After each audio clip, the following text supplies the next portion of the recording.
திருப்பாடல்கள் 85 7-13 முடியே.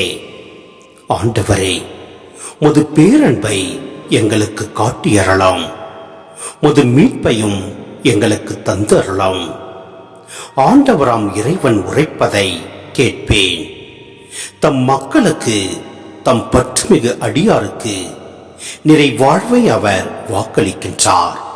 அவர்களோ மடமைக்கு திரும்பி செல்லல் ஆகாது. அவர்கள் அஞ்சி நடப்போருக்கு அவரது மீட்பு அண்மையில் உள்ளது என்பது உறுதி. நம் நாட்டில் அவரது மாட்சி குடிக்கொள்ளும். பேரன்பும் உண்மையும் ஒன்றை ஒன்று சந்திக்கும். நீதியும் நிறைவாழ்வும் ஒன்றை ஒன்று முத்தமிடும். மண்ணினின்று உண்மை முளைத்தெழும், விண்ணினின்று நீதி கீழ்நோக்கும். நல்லதையே ஆண்டவர் அருள்வார், நல்விளைவை நம் நாடு நல்கும். நீதி அவர் முன் செல்லும், அவர் தம் அடிச்சுவடுகளுக்கு வழிவகுக்கும்.